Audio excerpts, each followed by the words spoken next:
The vast darkness of the Omicron Secundus sector was supposed to be quiet. It was a backwater, a place of forgotten mining outposts and drifting asteroids, patrolled out of duty, not necessity. A galactic empire's cruiser, the light of discipline, moved through the void like a slow, glittering shark, its polished hull reflecting the light of distant stars.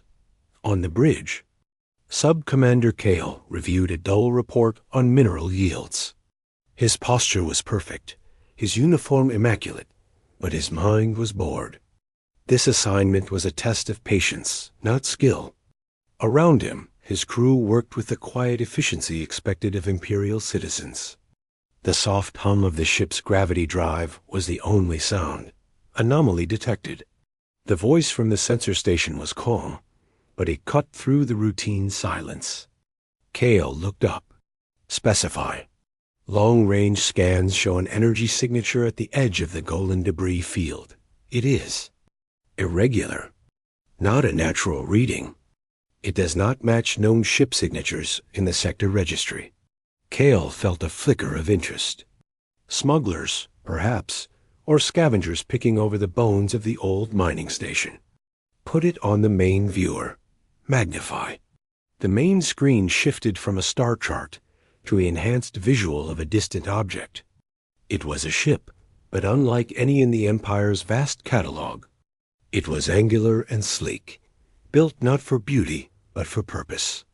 Its hull was a dull gray, scarred in places by what looked like micrometeoroid impacts. It had no elegant curves, no gleaming chrome. It looked brutally simple. Why is there no transponder signal? Kale asked, a note of irritation in his voice. Every civilized species used them. None detected, Sub-Commander. The vessel appears to be powered down, drifting. Residual heat suggests it was active within the last standard cycle. Life signs? The bioscanner officer tapped his console. A confused frown spread across his face. Reading is positive. One life form. Carbon-based. Oxygen-nitrogen atmosphere internal. The genetic profile is. He paused, calling up the archival database. The result made him blink. It is listed as human, origin, Sol system. Classification, pre-warp, quarantine species. A wave of murmurs broke out on the bridge. Kale stood up, his chair sliding back silently. Pre-warp? That's impossible. The Sol system is on the other side of the galaxy, behind the Great Nebular Barrier. It is under a permanent non-interference edict. The signature is a definitive match, sir. The vessel's composition is primitive. Titanium alloys, trace polymers, a fission-fusion reactor core. Technology tier, pre-consolidation. Kale stared at the ship on the screen. A human in a warship. In his sector. It made no logical sense. It was like finding an ancient handwritten letter delivered by a starship. The pieces did not fit. The ship, all primitive, had the clear design of a military vessel. Weapon mounts were visible along its spine. A pre-warp species did not build ships like that. A quarantine species did not leave its star, move to intercept. Standard approach pattern. I want full tactical scans. And open a hailing frequency on all common bands.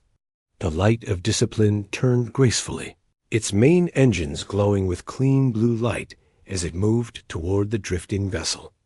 The difference between the two ships was stark. The Empire's cruiser was a thing of artistic, sweeping lines. The unknown ship was a stark wedge of metal dot as they closed the distance. The tactical officer spoke up, her voice tense. Sub-Commander, we are being scanned. By that? Kale asked, skeptical. Yes, sir. A focused, pulsed electromagnetic scan. Very basic, but thorough. It is examining our hull composition and energy signatures. Kale's irritation grew. This primitive thing was inspecting him. Shields to stand by. Arm the particle beams. Let us remind them of their place. He smoothed his uniform and nodded to the communications officer. "Hail them." On the main viewer, the image of the gray ship was replaced by a static-filled connection. The video was low resolution, but clear enough. The bridge of the human ship was dimly lit, all functional consoles and physical buttons. In the center, sitting in a command chair that looked bolted to the floor, was a man. He had dark hair, cropped short, and wore a simple dark blue uniform with no medals or rank insignia Cale could recognize. His face was calm, his eyes watchful. He looked ordinary. And yet, he was sitting in a warship in the depths of space where he should not be. Cale drew himself up, his voice projecting the full authority of the Galactic Empire. "Unknown vessel, you are in violation of 100 Imperial edicts. You are operating a military craft in a restricted sector. Your species is under a non-interference quarantine. You will identify yourself and explain this intrusion immediately." He let the weight of his words hang in the silence of the transmission. "State why a human warship is in this sector." On the screen, the man's expression did not change. There was no fear, no surprise, not even the defiant anger Cale expected from a lower species caught breaking the law. There was only a steady, assessing calm. He leaned forward slightly, and when he spoke, his voice was clear, without the musical tones of imperial language, but perfectly understandable. "This is Captain Li Horn of the gravitational marine ship Dauntless," he said. "We read you. Our presence here is unexpected. We mean no conflict." Li Huan's words were correct, that they explained nothing. Cale felt his confusion, turning to cold anger. A name, a title. No apology, no submission. The man, Captain Li Huan, had not even risen from his chair. "Your meaning is irrelevant, Captain," Cale snapped. "Your existence here is the conflict. You will shut down your reactor and prepare to be boarded. Your vessel will be impounded, and you will be remanded to Imperial custody for judgment. On the bridge of the Dauntless." Li Huan glanced briefly to his side, where a woman with sharp eyes and her hair tied back gave a tiny, almost invisible shake of her head. He looked back at the screen. "That is not possible," Li Huan said, his tone still even. "We are on a mission. We will not surrender our ship." The sheer audacity of the statement left the bridge of the Light of Discipline in stunned silence. A pre-warp human was refusing a direct order from an Imperial sub-commander. Cale's face tightened. This was no longer a puzzle. It was an insult. "You are in no position to refuse," Cale said, his voice dropping to a dangerous whisper. "Your technology is centuries behind ours. You are alone. You will comply, or you will be destroyed." On the viewer, Li Huan finally moved. He stood up. He was not particularly tall, but there was a solidness to him, a gravity that the low-quality video could not diminish. He looked directly into the feed, his gaze seeming to find Cale's across the void. "You are mistaken," Li Huan said. And with that, the transmission cut off, returning the screen to the view of the gray, silent warship, floating defiantly against the endless dark. The silence on the bridge of the Light of Discipline was absolute and cold. Sub-Commander Cale stared at the main viewer, at the image of the gray human ship. The words echoed in his mind. "You are mistaken." No one spoke to him that way. Not in this sector, not in any sector.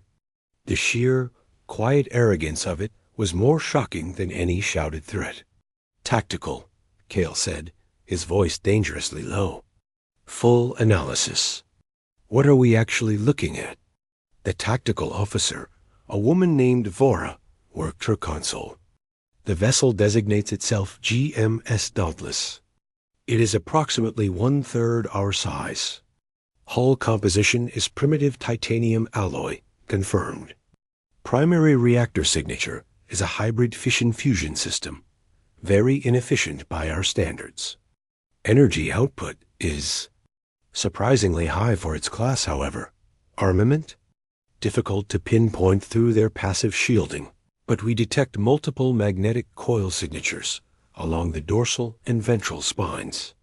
Likely projectile weapons.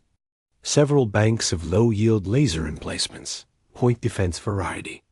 No energy weapon signatures matching plasma or particle beams.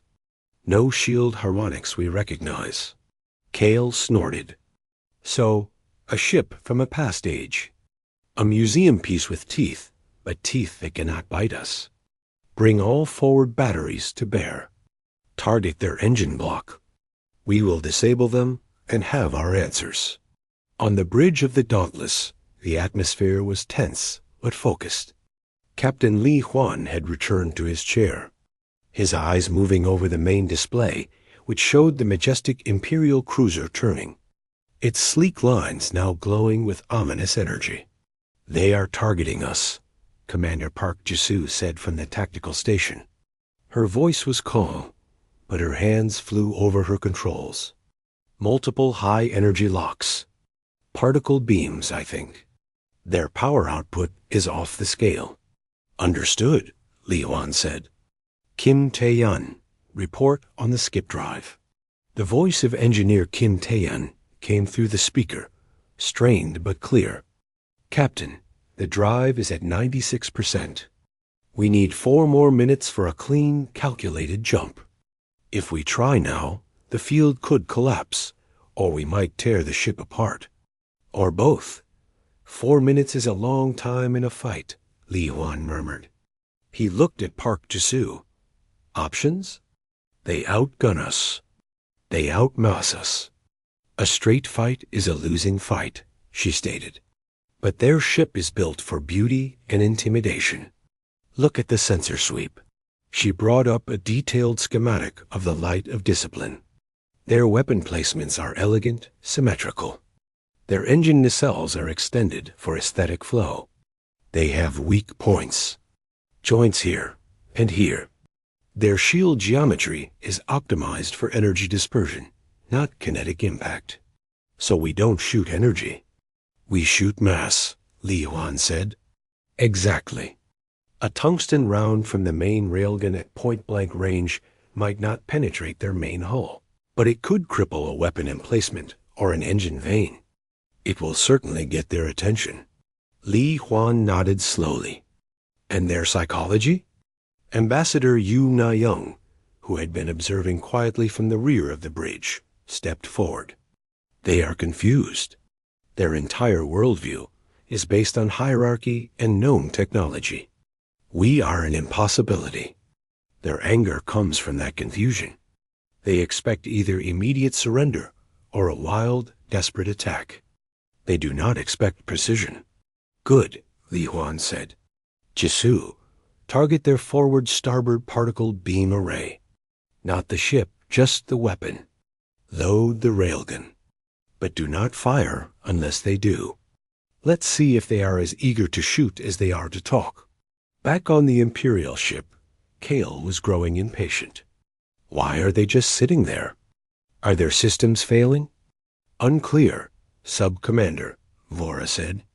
But we are detecting a power surge from their dorsal spine. A massive electromagnetic buildup. It is not a weapon system in our database. A magnetic launch system, Kale deduced, a smirk forming. They are going to throw a piece of metal at us. How primitive. Our shields will deflect it easily. Order the forward batteries to fire a warning shot across their bow. Let's see them flinch.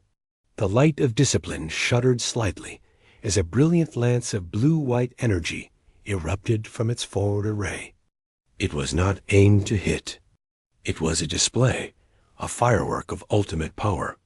The particle beam shot past the Dauntless's port side, close enough to make the view screen flare with light.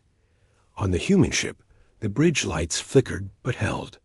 Li Huan didn't flinch. They're trying to scare us, he said. It's working on me a little. Kim Tae-yun's voice crackled from engineering. Hold steady, Li Huan ordered.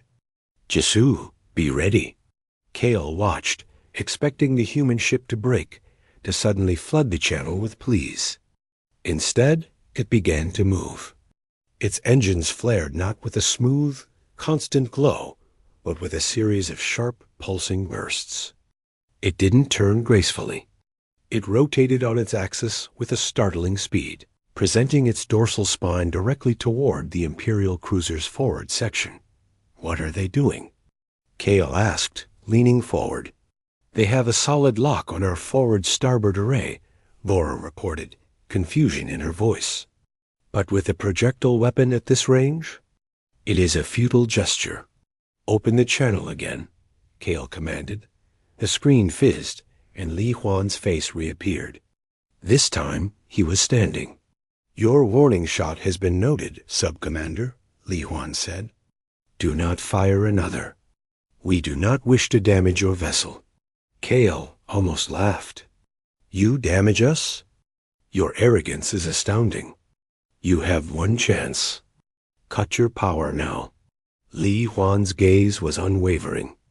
"I said we mean no conflict. But we will defend this ship. You have superior technology. But this is our home. You have the advantage of power. We have the advantage of necessity." He paused. "And a different set of textbooks." The channel closed. Kale slammed his fist on his chair. "Fire to disable, now." But the Dauntless moved first. It was not an Imperial smooth acceleration. It was a violent, jerking lurch to port, the pulsed fusion thrusters firing in a rapid, staccato sequence that was ugly and incredibly effective. It moved like a bird dodging a predator, not like a ship in space. The Imperial particle beam, meant for its engine block, seared through empty space where the ship had been a second before the light of discipline could reacquire its target. The human ship fired. There was no bright beam, no missile trail. There was only a deep, resonant thump that vibrated through the human ship's hull, transmitted as sound through their boots. On the Imperial sensors, a small, dense object was registered moving at a significant fraction of light speed. It was not aimed at the cruiser's hull, but it struck the forward starboard particle beam array perfectly. The elegant, crystalline housing of the Imperial weapon did not simply crack. It vaporized in a flash of shattered alloy and released energy. Secondary explosions rippled down the connecting conduit as safety systems overloaded. The entire right side of the Light of Discipline's bow was suddenly dark and venting gas. On the Imperial bridge, alarms blared.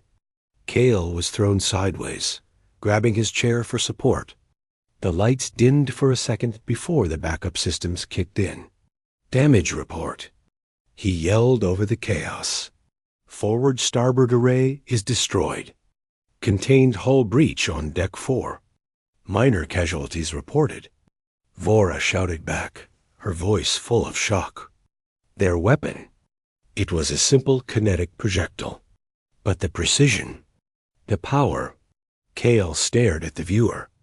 The gray human ship had already completed its evasive maneuver and was now holding position again, its blunt nose facing them. It looked the same as before, silent, waiting. It had not tried to press the attack. It had done exactly what it said it would do, defended itself with a single surgical, devastating strike. For the first time, a cold trickle of something other than anger went down Kale's spine. It was the beginning of understanding. This was not a primitive creature lashing out. This was a calculated demonstration. They had not aimed to kill. They had aimed to prove a point, and the point had been made. Chaos gave way to a stunned silence on the bridge of the Light of Discipline. The alarms had been muted, but the acrid smell of burned circuits and the flickering light from a damaged console remained. Sub-Commander Kale's perfect hair was out of place. A small cut on his temple bled, ignored.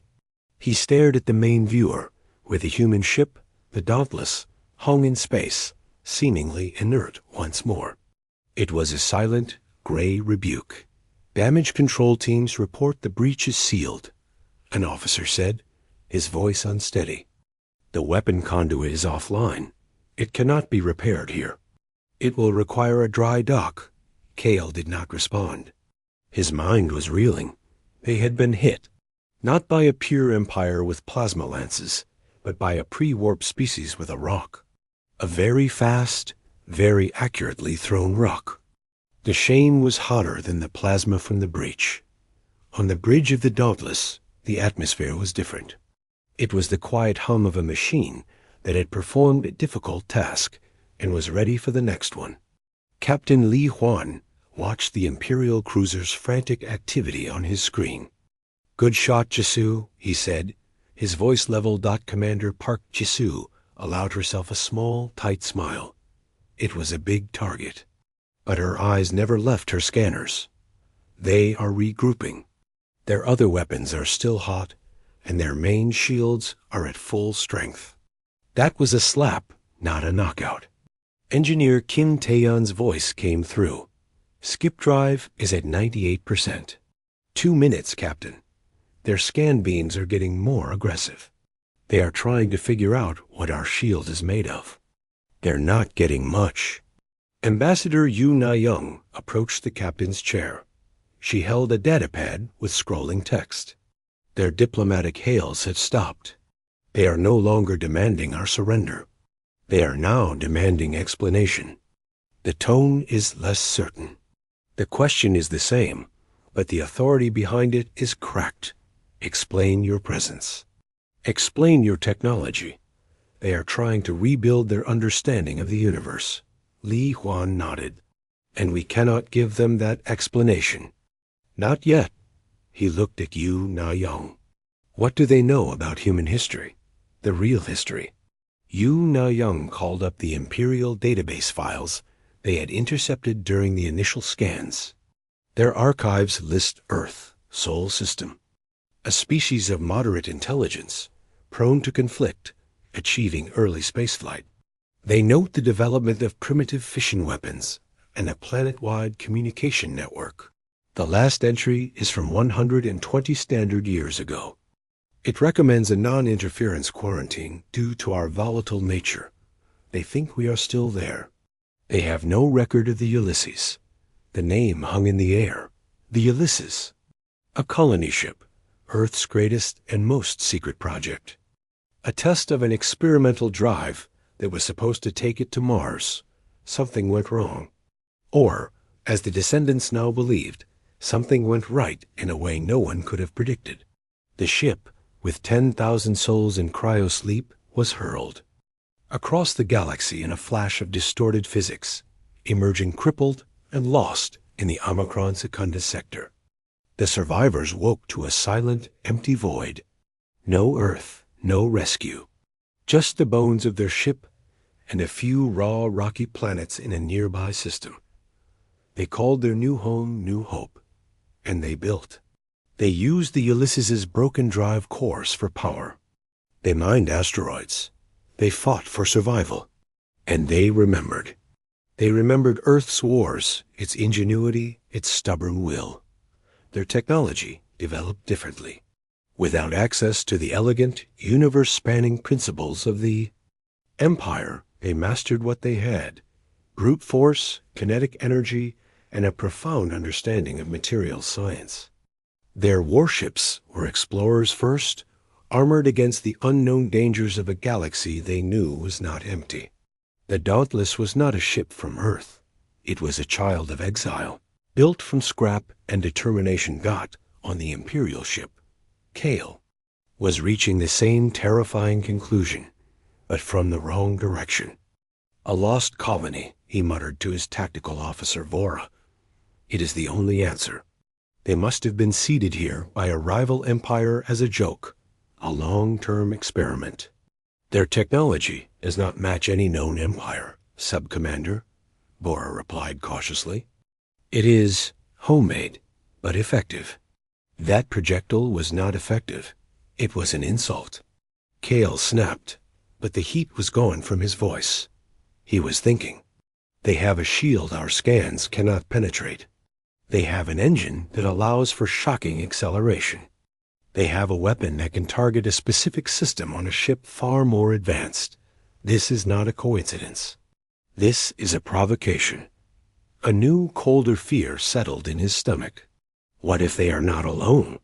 What if this ship is a probe, and we have just triggered a response from a hidden empire of humans? He straightened his uniform, trying to reclaim his dignity. Open a channel. Narrow beam. Just to them. On the Dauntless, the comms officer looked up. They are hailing us again. Audio only. Li Wan gestured for silence. Put it through. Kale's voice filled the bridge, still arrogant, but with a new layer of wary calculation underneath. Captain Li Huan, your demonstration has been noted. It changes nothing about your illegal status. However, it suggests there is more to your story than a simple navigation error. You will now explain the origin of your vessel and your people. Who brought you here? Who gave you this technology? Li Huan looked at Yu Na Young, who gave a slight shake of her head. Tell no truths they can use. Our origin is our own, Sub-Commander, Li Huan replied. Our technology is our own. We are not here because of anyone else. We are here because we survived. The answer frustrated Kale. It was too simple. It sounded like the truth, which made it unbelievable. Impossible. A pre-warp species does not survive a journey of this magnitude. You are lying, or you are being used. Tell me who your masters are, and your punishment may be less severe. Li Huan almost smiled. The idea was so foreign. Masters? Their only masters had been cold vacuum and hunger. Their only teachers had been failure and loss. We have no masters, Li Huan said, his voice firm. We have only ourselves. We are not your subjects. We are not in your database. We are a new variable. You can choose to see us as a threat, or you can choose to see us as a mystery. But you cannot choose to pretend we do not exist. Not anymore. The channel was quiet for a long moment. Then Kale spoke again, his voice now stripped of its diplomatic pretense, pure and cold. A new variable is a threat, and threats are eliminated. You have one final chance. Surrender your ship and its data cores. This is your only path to continued existence. Kim Taeyeon's voice hissed over the engineering channel in Li Huan's ear. Skip drive is ready, Captain. Field is stable. We can go on your mark. Li Huan took a breath. The talking was over. The Imperial mind was made up.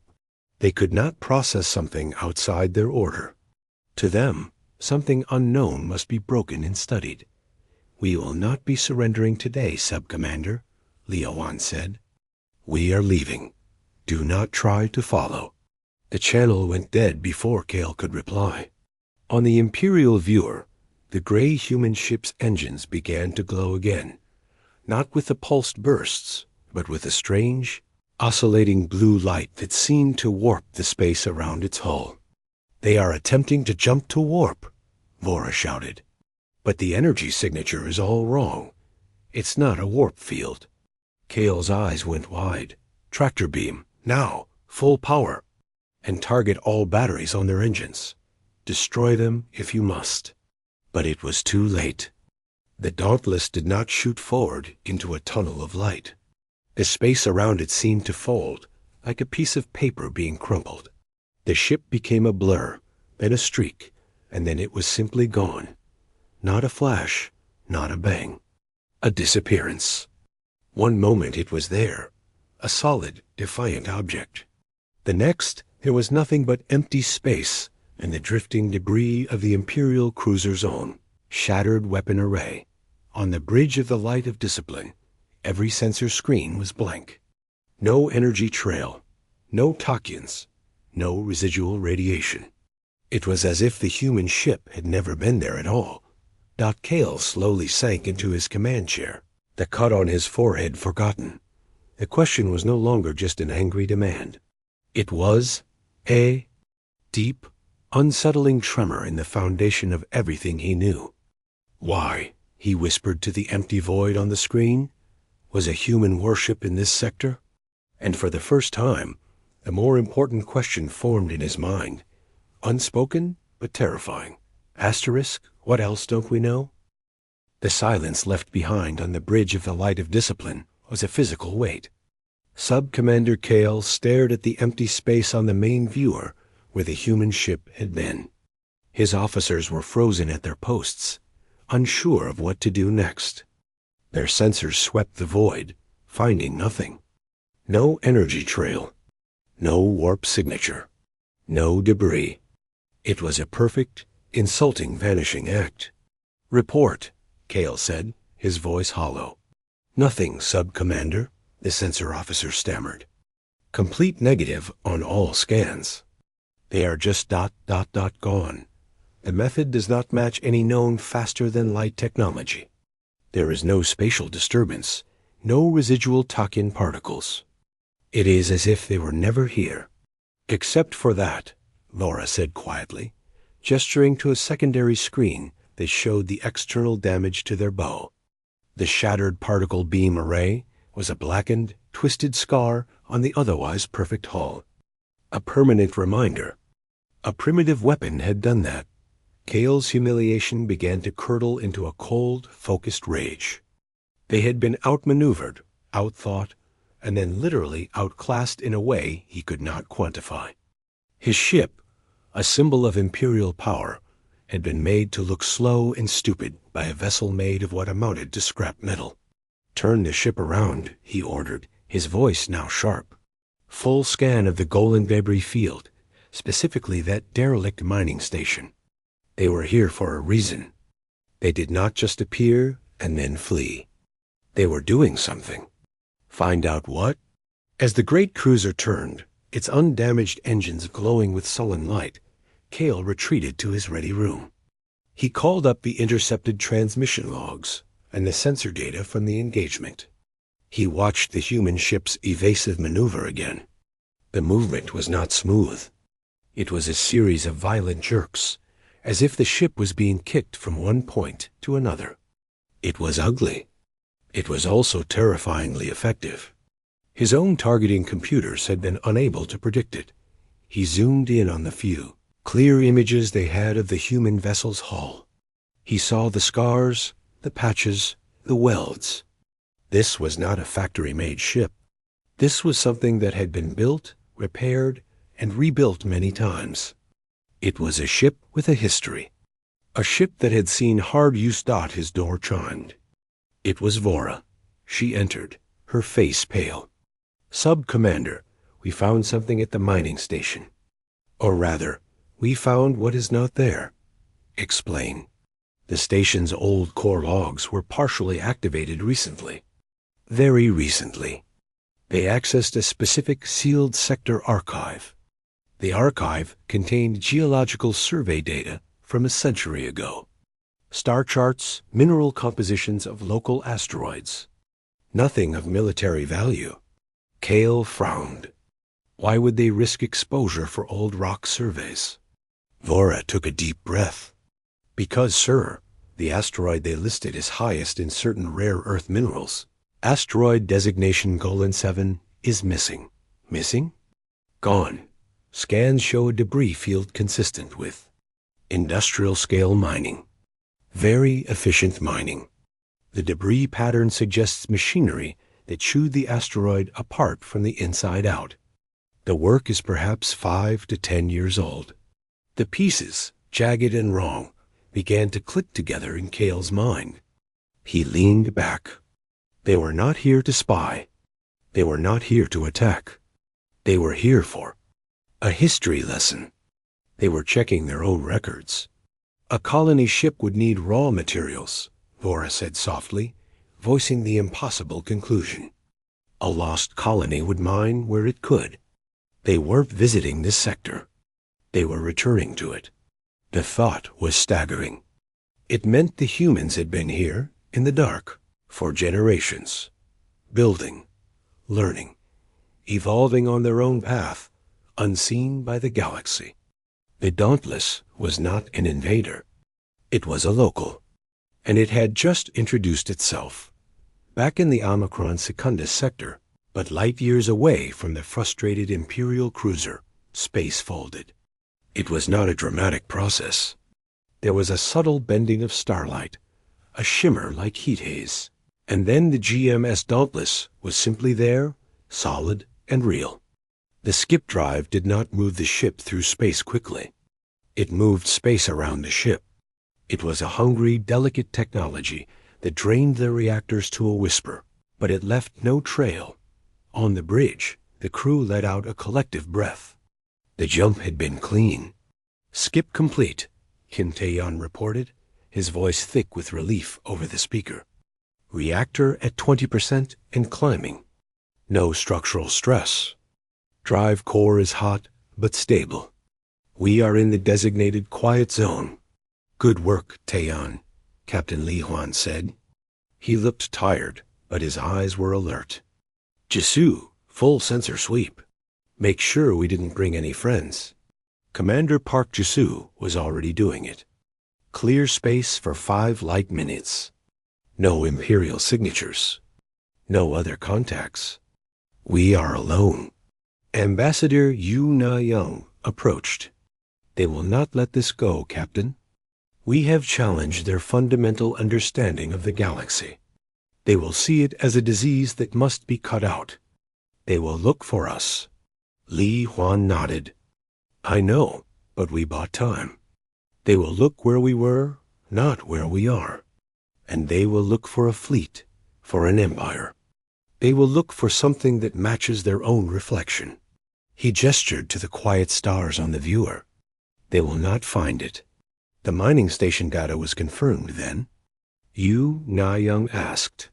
"Yes, the logs match the fragments we have from the Ulysses. This was one of their first mining sites. It confirms our historical maps. We know where we came from now. That is more valuable than any fight." Park Jisoo turned from her station. "The shot I took, Captain. It was necessary, but it gave them a lot of data. They now know the approximate yield of our railgun. They know our acceleration capabilities. They will analyze it, and they will draw the wrong conclusions," Lee Hwan said. "They will see a powerful kinetic weapon and assume our entire strategy is built around bigger, faster projectiles. They will over-engineer their shields for kinetic impact." He allowed himself a small, grim smile.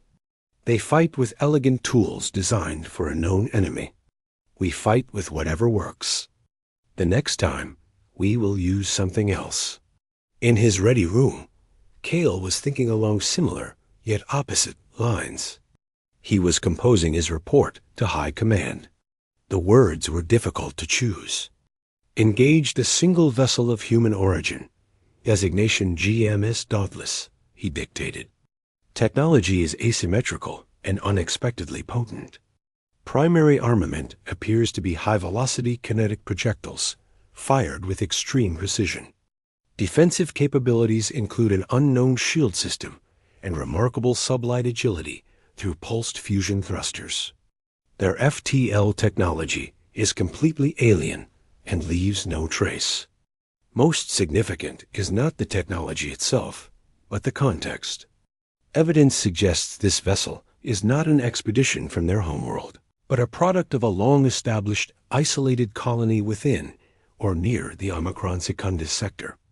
This implies a human presence of unknown scale and technological development, operating outside Imperial awareness for approximately 1 century.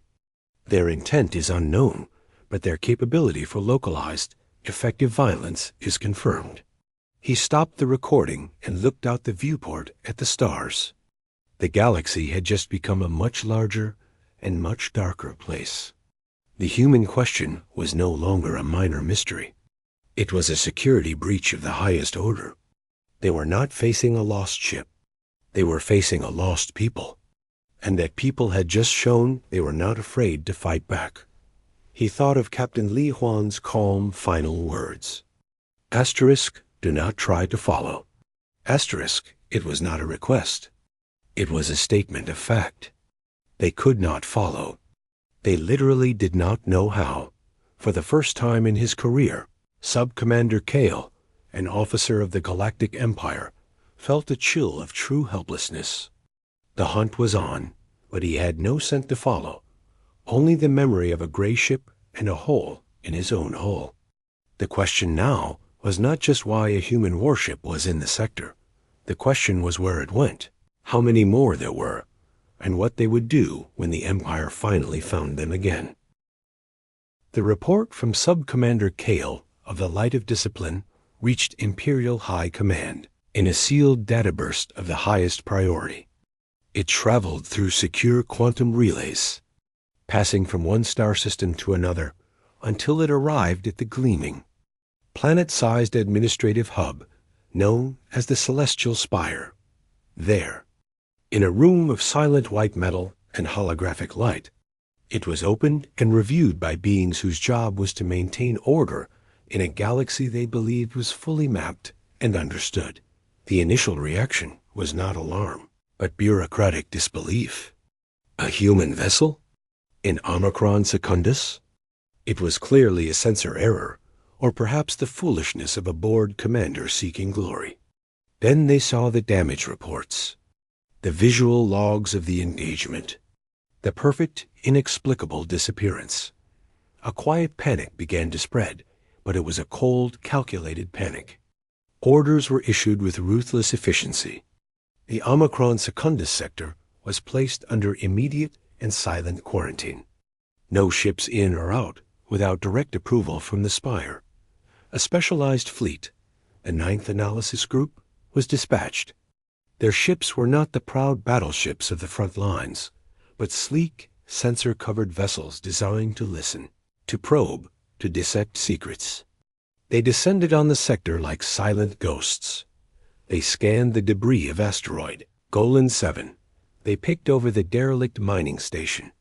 They mapped every centimeter of space where the Dauntless had been. They found the same nothing that Kale had found. But they also found more. Microscopic particles of hull alloy that did not match any known Imperial or Allied composition. Trace radiation signatures from the human ship's reactor that spoke of a brutally efficient, dirty kind of power. And they confirmed Kale's terrifying hypothesis. The mining was old. This was not a new colony. It was a settled fact. The leader of the 9th Group, a senior auditor named Valen, stood on the bridge of his flagship, the Silent Judge, and reviewed the data. His face was impassive, but his mind raced. A hidden human polity, asymmetrical technology that somehow worked. No warp trails. It was a security nightmare of the highest magnitude. He sent his updated report, and this time the reaction from the Spire was immediate and severe. The human species' soul system was reclassified. It was no longer pre-warp quarantined. It was now Category Gamma, uncontrolled technological development. Potential existential risk. Plans that had sat in dusty digital vaults for centuries were activated. Contingency plans for the containment of Earth. But they had a more immediate problem. Where was the human ship now? And where was its home? Meanwhile, light years away in the quiet zone, the GMS Dauntless moved slowly under low power, a speck of gray against the velvet dark. On the bridge, the mood was somber but resolved.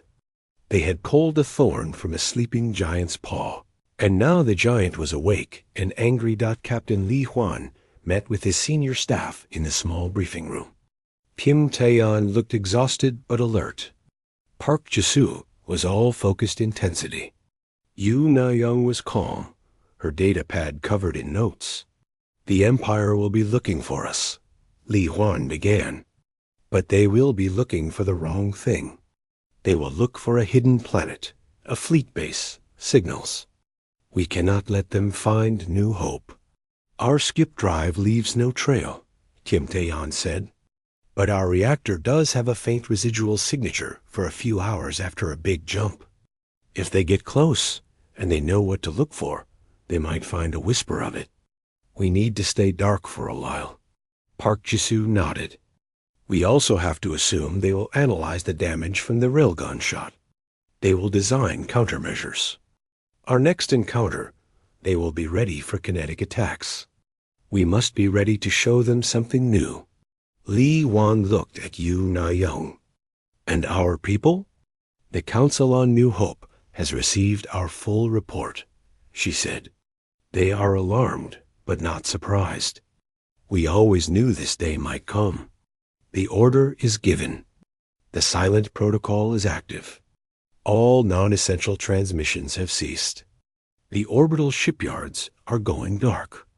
The colonies on the outer moons are moving to underground power. We are becoming a ghost.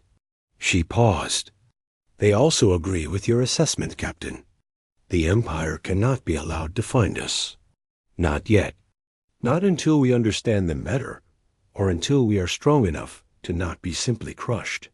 We are one ship, Li Huan said softly. We cannot fight a war. No, Yu Na Young agreed. But we can be a mystery. We can be a story that spreads. The story of the gray ship that appeared from nowhere, spoke calmly, broke a piece off an Imperial cruiser, and vanished without a trace. Stories are dangerous to empires built on certainty. A plan began to form, not from a desire for battle, but from a need to survive. They would not run and hide forever. They would move. They would observe. The Dauntless would become a scout on the very edge of Imperial space, using its unique drive to slip past their detection nets. They would listen to their communications, map their patrol routes, learn their weaknesses. They would be the unseen eye. Weeks passed.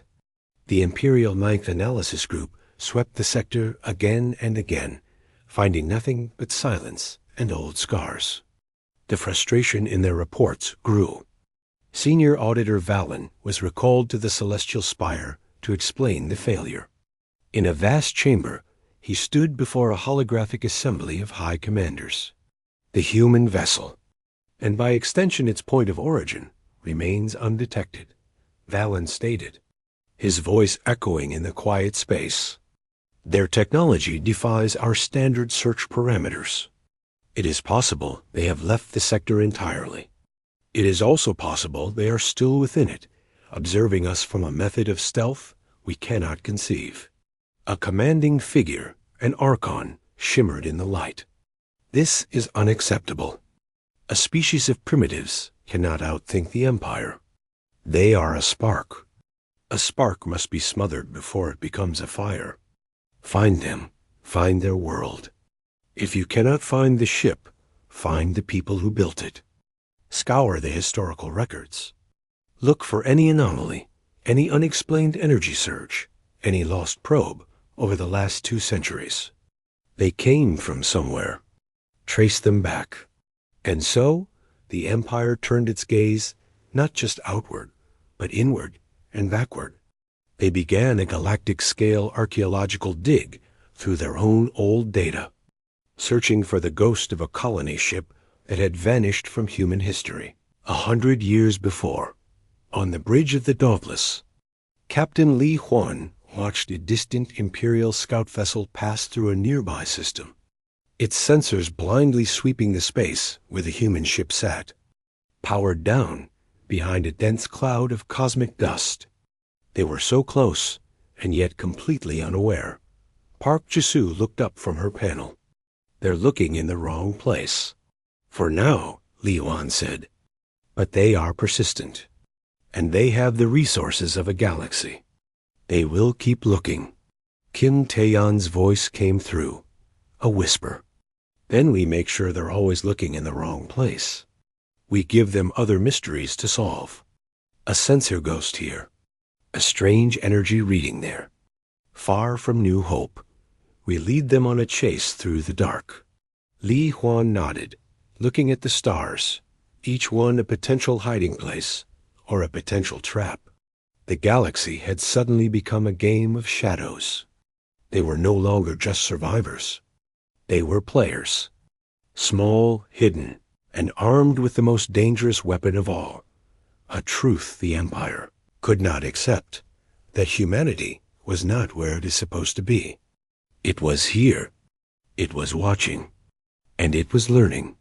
The first question, why is a human warship in this sector, had been answered with a quiet, unbreakable will. The next question, the one that truly terrified the Empire, was only just beginning to form. What would humanity do next?